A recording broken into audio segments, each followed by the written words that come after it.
绝大多数人一辈子都在低谷里死磕，却根本不知道，顶级的高手早已靠一本冷门奇书改写了命运。提国学，你脑子里跳出来的，是不是《论语》的教诲？是不是《道德经》的玄妙？是不是四大名著的人间沧桑？有一本书，90%的人连名字都没听过，哪怕偶然听人提起，也觉得这不过是一本晦涩难懂的古籍，满纸玄学，空谈说教。甚至有人冷笑，这不就是两个老头在河边打发时间的废话吗？如果你也这么想，那恭喜你，你直接错过了北宋第一奇人邵雍留给中国人最顶级的破局圣经。你是不是也总在问，人这一生为什么总是起起落落？为什么拼尽全力，到头来还是一地鸡毛？为什么顺境里一不小心就摔得粉身碎骨，逆境里又深陷黑暗，看不到半点希望？面对人生的交叉路口，你为什么永远左右为难，陷入无休止的情绪内耗？这些困扰了你几十年的生存难题，早在近1000年前，邵雍就在这本《渔樵问对》里，用一问一答的方式给出了终极解法。它绝非虚无缥缈的空谈，而是一部写透了天地万物运行法则、人间祸福盛衰底层逻辑的顶级生存指南。这里没有高高在上的说教，没有晦涩难懂的教条。一个打鱼的渔夫，一个砍柴的樵夫，在青山绿水间随口对谈，却把你职场升迁的奥秘、创业成败的真相、财富起落的轨迹、人际博弈的法则扒得体无完肤。今天我会彻底颠覆你对这本书的认知，带你拆解这场穿越1000年的终极对话。看完这期内容，你人生中90%的困惑、职场上的焦虑与选择的阵痛都将烟消云散。准备好重塑你的认知世界观了吗？我们一起走进这本被埋没了1000年的国学奇书。在剖析核心智慧之前，我们必须搞懂一个最根本的问题：邵雍到底是谁？他为什么要写下这部看似闲聊的奇书？很多人对邵雍的认知还停留在算命先生、梅花易数创始人的层面上，觉得他不过是个会掐会算的江湖术士。但你不知道的是，邵雍是北宋顶天立地的大儒，与周敦颐、程颢、程颐、张载并称北宋五子。那是连王安石、司马光都毕生敬重、甘愿躬身请教的顶级智者。司马光甚至自掏腰包，在洛阳为他买下一座宅院，只为了能时常登门听他讲道。邵雍这一生不求仕途，不惧福财，隐居田间，洞穿了天地运行的秩序，也看透了人性深处所有的弱点。他太清楚了，如果直接摆出高深的道理，没人听得进，也没人能听懂。于是他借由2个最平凡的底层百姓，打鱼的渔夫和砍柴的樵夫，展开了一场贯穿全书的灵魂拷问。注意，这里藏着一个你必须看懂的绝妙隐喻。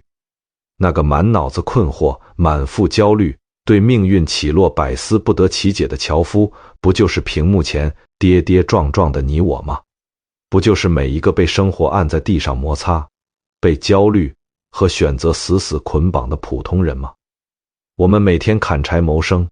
就像每天打卡上班挣钱，扛着柴米油盐的重担，经历着职场的得失荣辱，心里装满了为什么、怎么办，却始终找不到解脱的出口。而那个从容自若、一语道破真相的渔夫，正是邵雍本人的化身，更是藏在这本书里的终极智慧。他不讲虚话，不摆架子，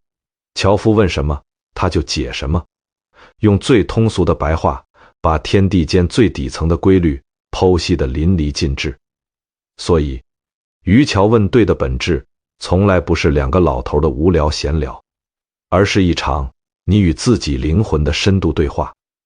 你所有的迷茫，樵夫都替你开口问了；你所有的困局，渔夫都替你给出了答案。这本书的核心底层逻辑，其实一句话就能讲透。世间万物都逃不出天地的运行规律，阴阳在交替，盛衰在循环，祸福相伴相生，得失如影随形。你所有的痛苦与焦虑，本质上都是因为你看不清这个规律，逆着大势硬刚，所以才处处撞墙，陷入无休止的内耗。如果你也曾在人生的至暗时刻埋怨过老天不公，觉得所有的汗水都付诸东流，请在公屏上打出“我懂”2个字，因为接下来的内容会告诉你，所有的谷底都孕育着转机，所有的巅峰都埋下了伏笔。看懂了规律，你就再也不会被人生的起落随意绑架。接下来，我们就走进这场绝妙的对话，把书里最戳中现代人痛点的4条核心铁律逐一拆解，转化为你在职场、创业和生活中立竿见影的破局心法。第1条铁律：盛极必衰，衰极必盛。世间万事皆在轮回循环之中。樵夫问渔夫：天下间的事，难道真的有盛衰变化吗？渔夫回答：盛极了就会走向衰败，衰到了极点就会走向兴盛，就像一个没有起点也没有终点的圆圈，不断循环往复。这不是圣人，根本无法洞悉其中的奥秘。这句话是整本书的总纲，也是邵雍留给我们最顶级的情绪稳定器。用大白话翻译过来，就是天底下所有的事物都逃不开从巅峰走向低谷，又从低谷爬回巅峰的规律。它像一个首尾相连的圆环，唯有真正通透的人，才能看穿这背后的必然。你细细品味，这句话绝非消极的宿命论，而是事物演进的铁律。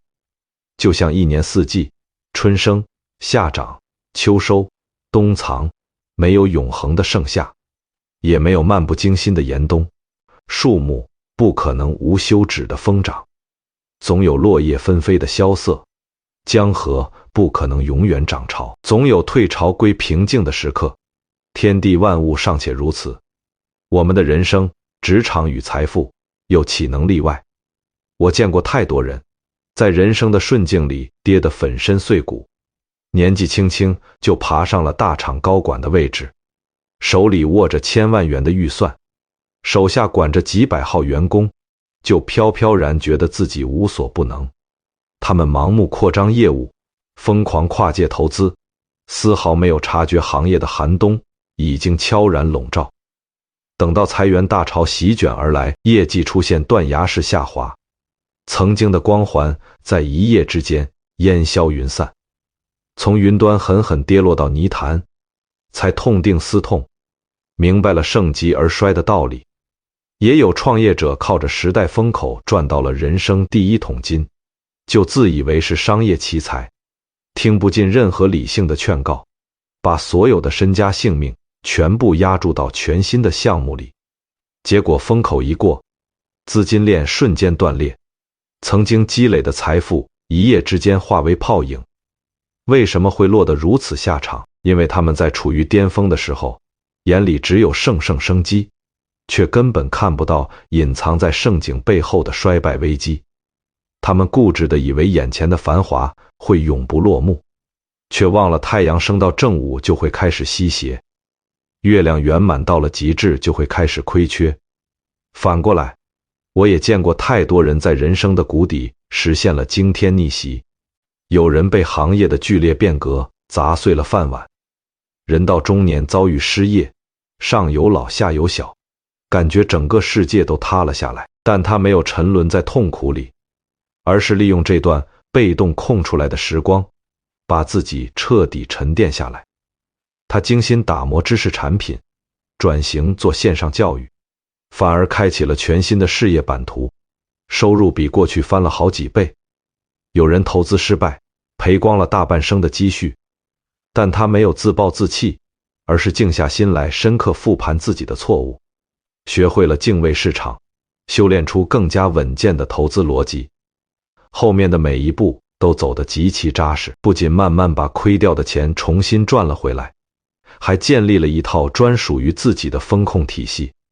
这就是衰极而盛。当你掉进谷底的时候，只要你不选择躺平摆烂，不放弃心中的信念，你接下来走的每一步，其实都是在走上坡路。寒冬既然已经到来，暖春还会远吗？这是天地间永远不会改变的规律。邵雍用这句话深刻地提醒我们，人生没有永恒的巅峰，也没有彻底的死局。真正看透盛衰循环的高手，顺境时不狂妄，逆境时不慌张。当顺境来临，不要得意忘形，要懂得收敛锋芒，懂得规避风险，懂得积攒底牌，为即将到来的严冬做足准备。当逆境降临，不要自暴自弃，要懂得咬牙坚守，懂得蓄力发酵，懂得沉淀自我，静静等待春风拂面时的一飞冲天。第二条铁律，祸兮福所倚，福兮祸所伏。你眼中的绝境，或许正是转机的开端。樵夫问渔夫，祸与福互相转化，这其中真的有规律可循吗？渔夫回答，祸患里孕育着福气，福气里潜伏着祸患。寻常人只知道把得到福气当成好事，却不知道这福气可能引来祸端，只知道把遭遇祸患当成坏事，却不知道这祸患可能衍生出天大的福分。这句话我们耳熟能详，虽然源自《道德经》，但邵雍在《渔樵问对》里把它剖析得比任何人都深刻透彻。很多人以为这不过是一句不痛不痒的心灵鸡汤，但实际上这是邵雍写给我们摆脱精神内耗的终极秘籍。这句话的核心真相在于，祸与福从来都不是绝对对立的，不是非黑即白的二元分立，它们是同一个硬币的两面，相辅相成，随时都在发生着微妙的转化。你以为喜从天降的天大好事，背后可能隐藏着致命的陷阱。你以为走投无路的灭顶之灾，背后或许正孕育着翻盘的契机。我们这一生之所以活得极其痛苦和焦虑，大半是因为把福和祸看死了，得到了一点微不足道的甜头就欣喜若狂，以为从此平步青云，遇到了一点微小的挫折就彻底崩溃，觉得余生再无希望。我们永远在为得到的东西狂喜，为失去的东西落泪，却从来没有看懂福与祸之间那层最为关键的转化逻辑。我身边有个朋友，前几年运气爆棚，靠着老房子拆迁拿到了一大笔巨额补偿款。一夜之间，他从一个月薪微薄的普通上班族，变成了手握1000万元现金的富豪。这在所有人眼里都是天大的福气吧？可结果呢？他从此心浮气躁，直接辞掉了原本稳定的工作，每天沉迷于高风险的赌博和盲目投资，觉得自己钱多底气足，什么都不放在眼里。结果不到3年时间，不仅把1000万家产挥霍得一干二净，还背负了一屁股巨额外债，最终落得个妻离子散、无家可归的下场。你看，这就是福转变成了祸，一笔意料之外的横财，不仅没有让他过上更美好的生活，反而毁掉了他踏实劳动的能力，滋生了投机懒惰的恶习，最终把他推进了万劫不复的深渊。反过来，我还认识一个女生，大学一毕业就考进了体制内，拿着所有人羡慕的铁碗饭。可过了没几年，单位面临深刻改革，她不幸被划入了优化名单，彻底失去了这份稳定的工作。当时她哭得死去活来，觉得天都塌了，自己的人生彻底走向了终局。这无疑是天大的祸事。可就在走投无路之际，他逼着自己重新捡起了从小热爱的国画，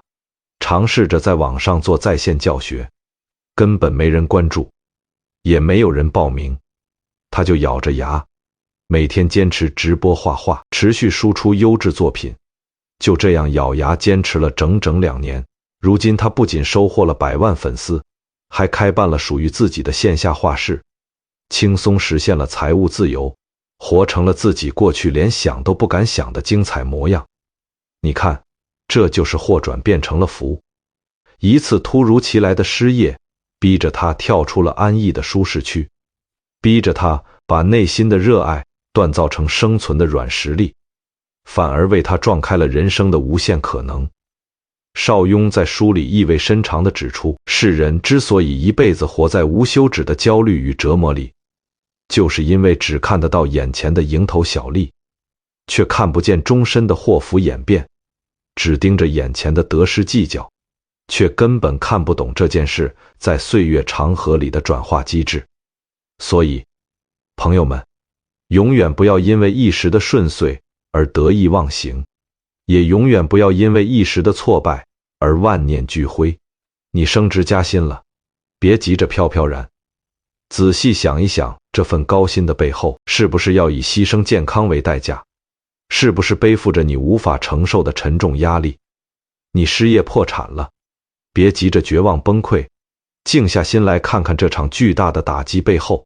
是不是在逼着你砸碎舒适区？是不是让你彻底看清了自己的短板，给了你一次重新选择赛道的黄金机会？能在福分中看到潜在的危机，这是顶级的清醒；能在祸患中发现翻盘的契机，这是绝顶的智慧。当你真正看透了祸福相依的底层真相，你就再也不会被一时的得失轻易捆绑，瞬间斩断90%的情绪内耗。第3条铁律，有所得必有所失。人生所有的痛苦本质上都是因为不会取舍。樵夫问渔夫，得与失也是相互依附的吗？渔夫回答，只要有所获得，就必定有所失去；只要有所失去，也必定有所补偿。这天底下从来没有绝对的完美全得，也绝对没有彻底的毫无所获。这句话简直是为今天所有陷入选择恐惧、深耗在精神枷锁里的现代人量身定制的绝佳解药。邵雍用最朴素的一句话，点破了残酷而真实的人生真相：这个世界上，从来就没有十全十美的选择，也没有不需要付出代价的得到。你想获得某种东西，就必须做好放弃另一些东西的准备。你失去了一些东西，也必然会在另一个维度得到相应的回馈。我们这一辈子，几乎所有的折磨与纠结，都源于贪念太重，想要的太多，舍不得放弃的同样太多。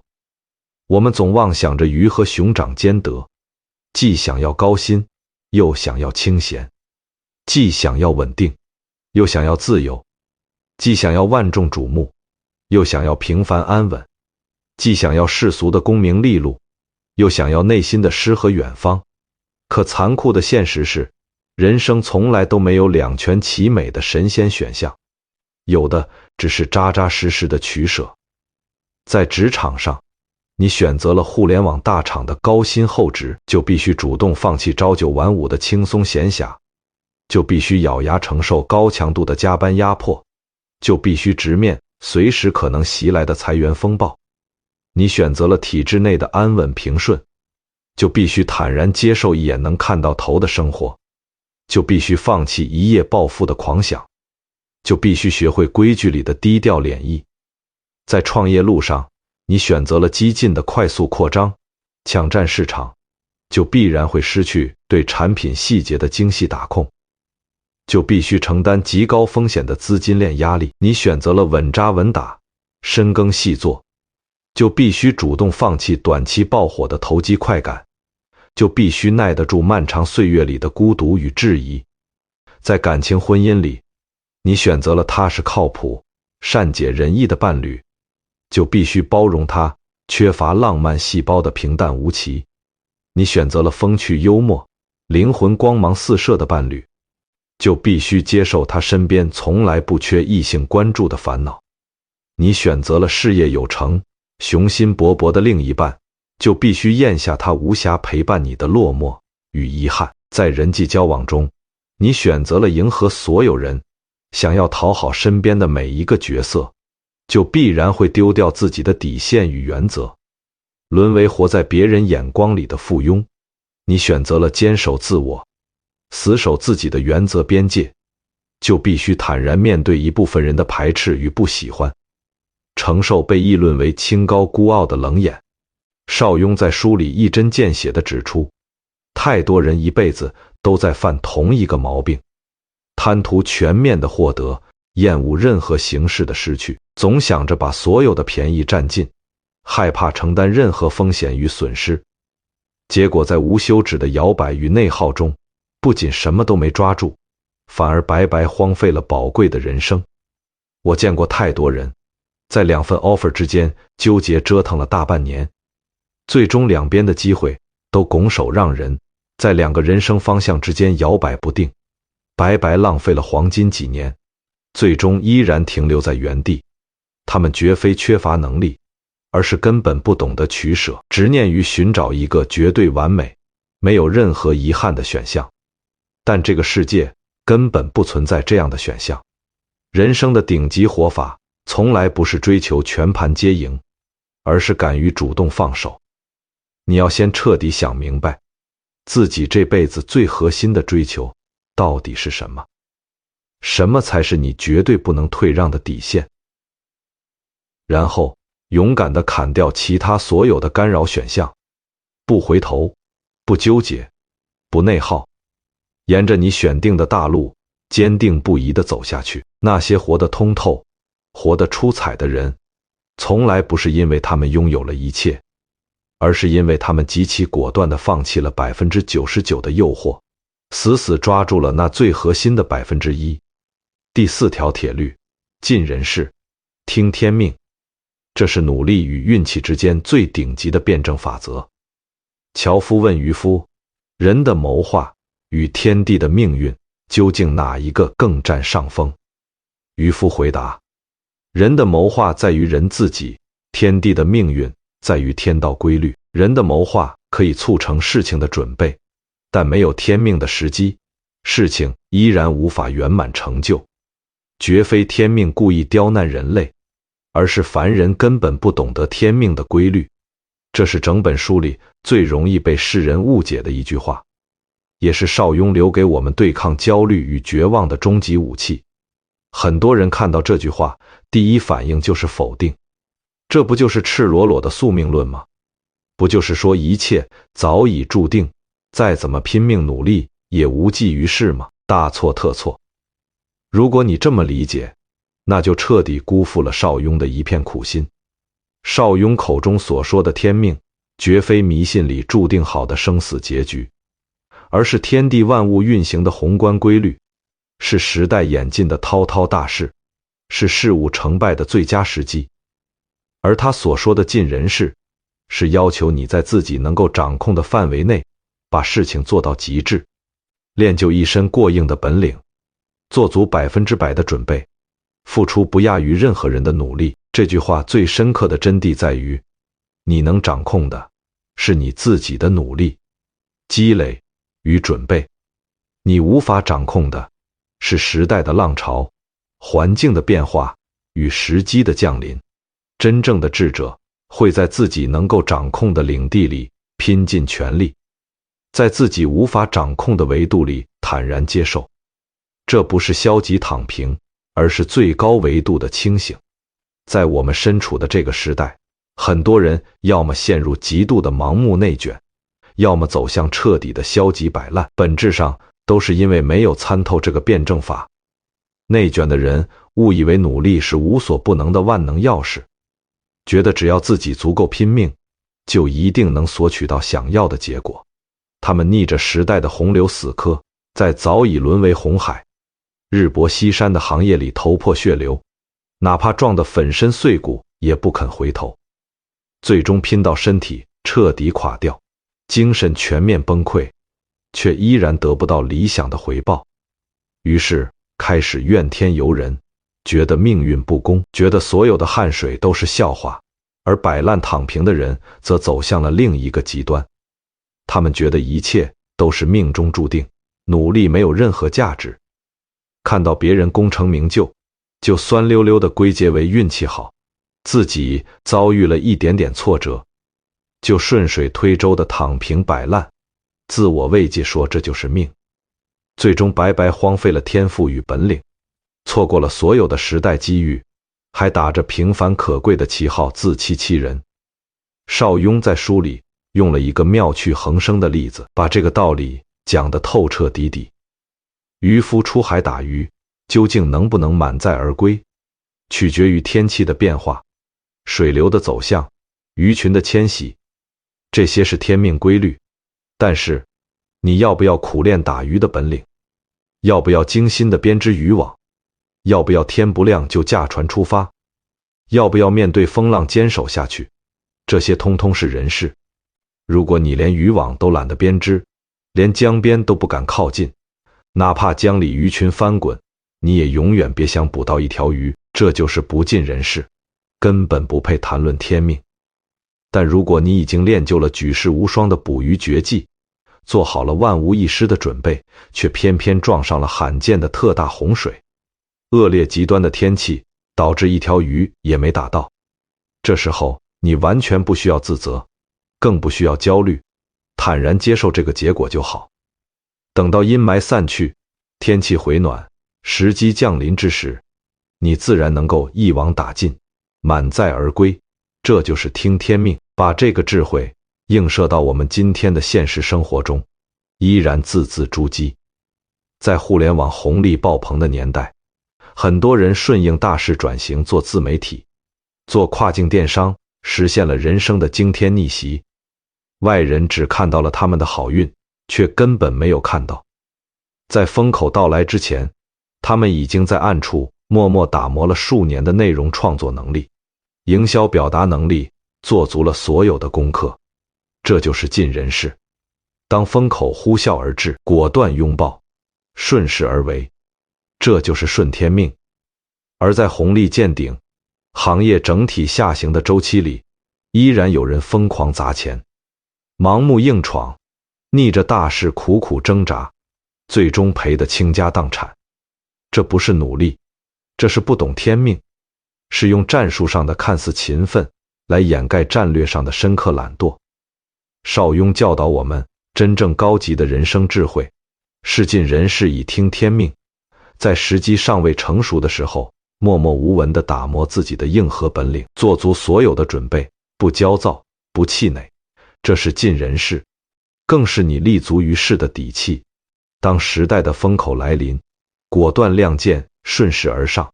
不犹豫，不怯懦，这是顺天命，更是你破局而出的魄力。在大势不对、时机未到的关口，懂得收敛锋芒，暂时退守，不做无谓的牺牲与挣扎，这是听天命，更是你胸怀全局的通透。尽人事是为了让自己不留遗恨，听天命是为了让自己远离无谓的内耗。当你真正读懂了这6个字，你就再也不会被努力与运气的矛盾死死困住。在这个充满不确定性的时代里，活得既从容又坚定。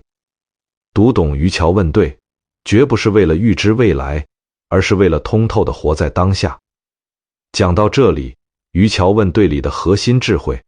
我们就彻底拆解完毕了。很多人或许会困惑，这本书不过短短几万字，没有跌宕起伏的惊天故事，没有辞藻堆砌的华丽篇章，凭什么能够被称为千古国学奇书？凭什么能够穿越近千年的风雨长河，依然熠熠生辉？因为邵雍写下这本书，从来不是为了教我们去算命占卜，不是为了教我们预知未来的吉凶祸福，更不是为了教我们投机取巧，他是要教我们如何清醒地活着，教我们如何在这个充满了起落得失、祸福无常的世界里活得通透，活得安宁，不被内耗折磨。很多人误以为邵雍的哲学是消极退缩的，是听天由命的消极宿命论，但恰恰相反，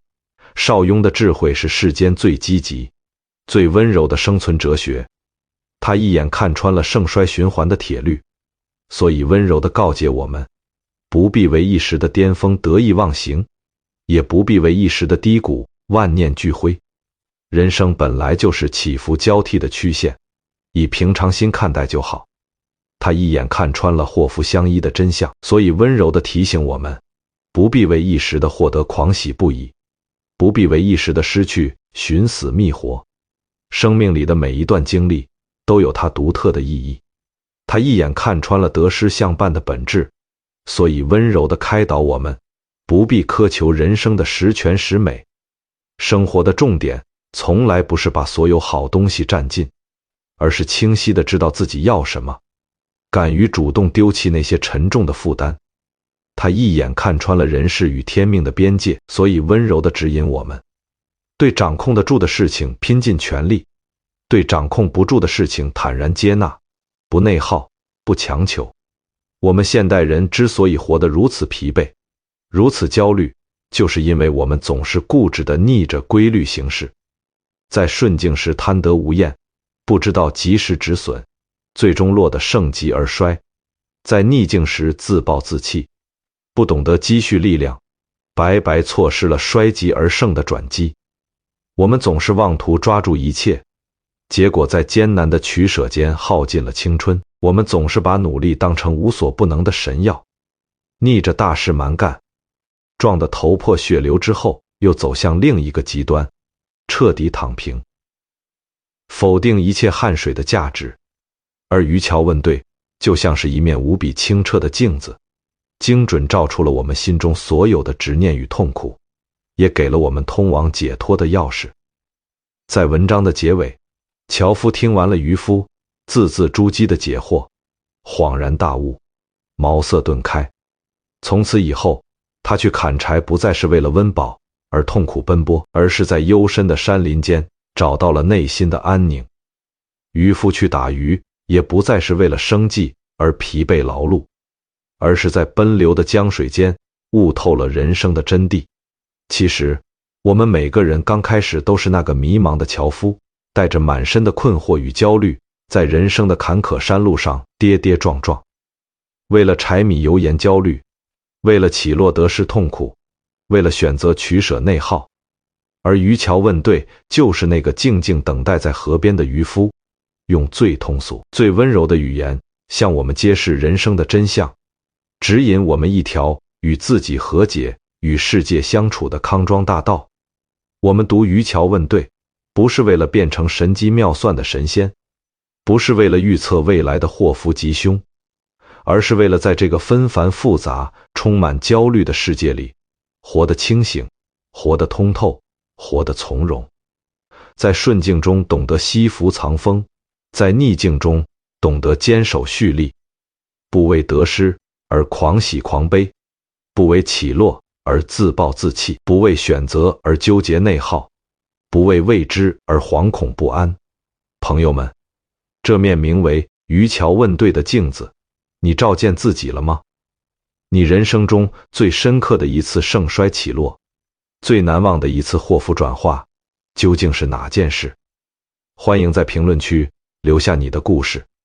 我们一起交流，一起成长。为了制作这期内容，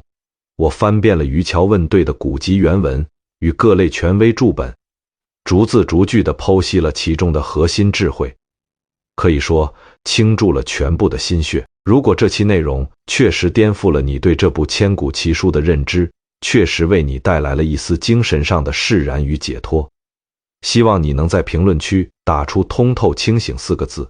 作为我们同游国学世界的专属暗号。也请一定不要吝啬你的点赞和收藏，把这期内容收入你的收藏夹。当你在未来的某一天，被命运的起落、得失的选择、无尽的内耗压得喘不过气来的时候，翻出来再看一遍，借邵雍的这份终极智慧，给自己换取片刻的宁静与通透。每个人心里都住着一个砍柴的樵夫，也同样藏着一个通透的渔夫。愿你在看清了人生盛衰循环的规律后，依然能够热爱生命里的每一次花开花落。愿你在看透了祸福相依的真相后，依然能在人间活得从容自在、清醒通透。接下来，我会继续带大家读懂更多被岁月掩埋的国学经典，拆解更多能解决你当下人生难题的传统智慧。如果你不想错过，记得关注订阅。我们下期深夜读书不见不散。